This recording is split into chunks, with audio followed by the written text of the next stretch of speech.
Now we're in the Castro looking for a place to eat. It looks like it is a lot more of a nightlife focused thing, so we're hoping we can find something for like a Sunday fun day dinner because it is 5 p.m. Something like that. Just grab a bite to eat and explore, figure out the vibe before we have to head to the airport in about 3 to 4 hours. And we found Starbelly for some food and drinks, and we caught the end of happy hour as well. All of their drinks sounded amazing. And for the first one, I opted for a house spritz, which was very light and refreshing, while Brian got a beer. Pretty solid menu as well, but I got a burger just to keep it classic. And the Margarita Verde definitely caught my attention as well, so I had to try that next. So we just wrapped up dinner right behind us. Now we're kind of struggling if we need to go to another place, possibly have like one singular drink just because we don't want to be too messy for the airport, or since the weather's just kind of cold, overcast, foggy, drizzly, do we head to the airport and end up there about 3 hours early to sit there? So it's kind of like a wander around in the cold, hopefully we'll find something, or be not cold way too early in the airport. It's a little bit of a catch-22. I don't really know. I'm just not really properly dressed for San Francisco summer, which is wild to say since we're in California. Basically what it boils down to is I'm okay with my backpack going into a bar. It's just that I don't know if this suitcase is allowed in. So either way, see what's busy but not too busy and kind of see what's allowed. So we looked at one bar, High Tops, and it just looks slightly too busy to have like backpacks and suitcases in. So we're gonna try bar 49 right here, and hopefully that'll be a little bit more traveler friendly. Let's check it out. So what I told Brian is basically pick out 2 things on the menu that you want to try. That's what we're ordering. I figured keep it simple. He's much more of the bigger beer brewer guy than I am. He gets to have a little bit more fun with it, and I don't have to make the decision of drinks. So we cheersed, enjoyed our beer, relaxed a little bit, and then we were off. So I think we're off to the airport now. Had another drink at that cute little bar.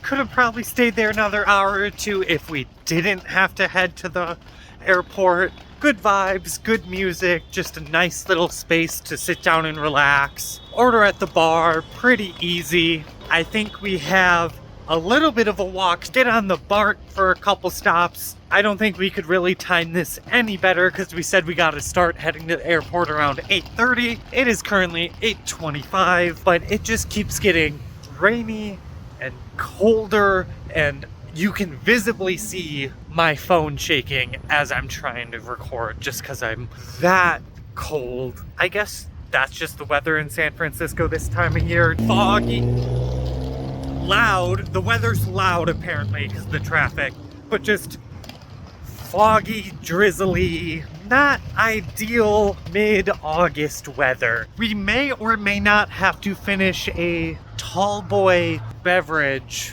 before we reach the airport because it's above 3 ounces.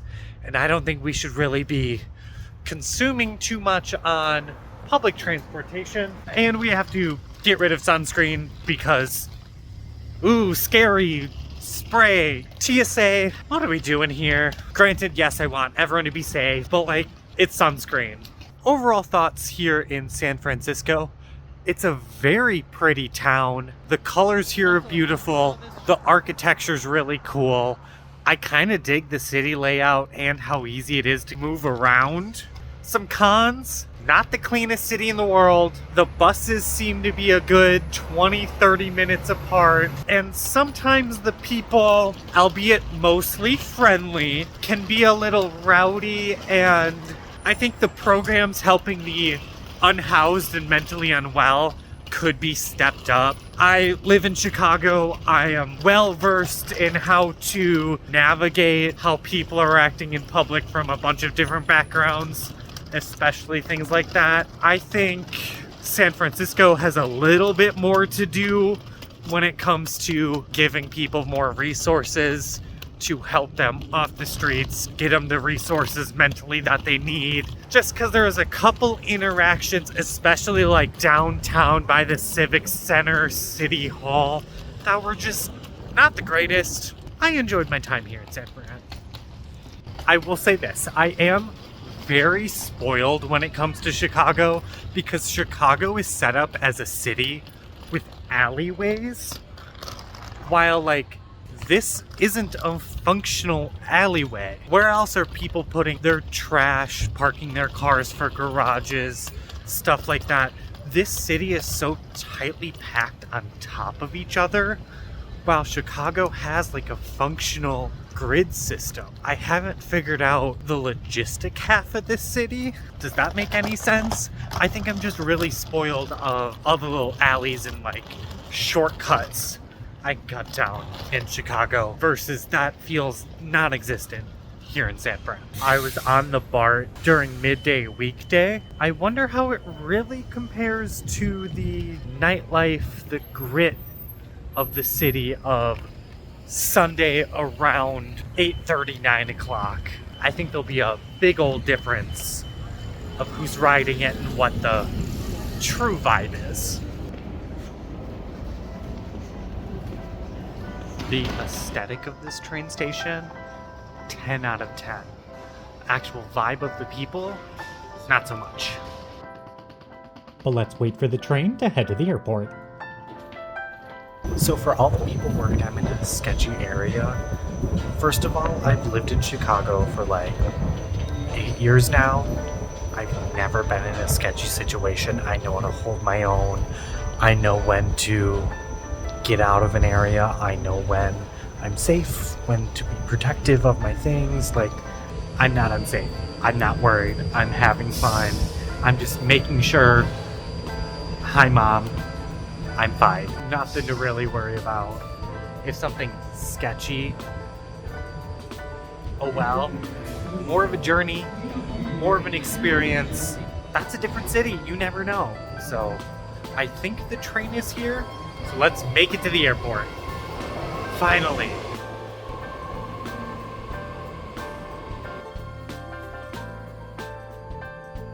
So the buck this time definitely reminds me more of like a normal CTA in Chicago trip. A lot more people, a lot more just people moving around, stops happening, that general vibe. I don't get a bad vibe out of it at all, but it's still nearly not as crowded as CTA because at this time of night on a Sunday, a train could pull up in Chicago and there could be 45 people in a car times 2/3 the size. When I'm being the loudest person on this car by talking at a very quiet volume, I guess I'll take it. But also I think a lot of people are just tired of the weather and people not really looking forward to work tomorrow morning. Luckily, I have the day off, so I can sleep in and relax. Also, I don't think I could tell you how much of a shower I need. At some point today, it got to the point that I was wearing so much drying sunscreen that basically could peel my skin. So it's been a very long, sweaty, sunscreen-filled day, and I don't get a shower for another 12 plus hours, and 6 of those hours are on an airplane, and the other hour riding the bus back home. Just one more stop before we're at the airport. It's been a long day for sure. I probably said that multiple times, multiple clips. This time, I really mean it. Just got off the BART train. Now we have to get to Terminal 1. That way we can get our flight and get through security. Hopefully Terminal 1 is where we're getting dropped off. Otherwise we have to ride the air train, which, whatever, no big deal, easy enough. So after some stress getting off of the BART based on some fare issues, jumped on the air train, and now we're headed to Terminal 1. Hopefully the airport isn't too busy, but I don't feel good about that. Just one of those things that I think Sunday night red-eye flights are a lot more common than I thought they were. A lot of people are currently headed to the airport. And we obviously made it to the airport, and please hit that subscribe button so you can see next video where I actually vlog my experience at the airport, as well as leave me a comment below, as well as give the video a like. And once again, this has been Brett and Coach, and I will see you in Coach.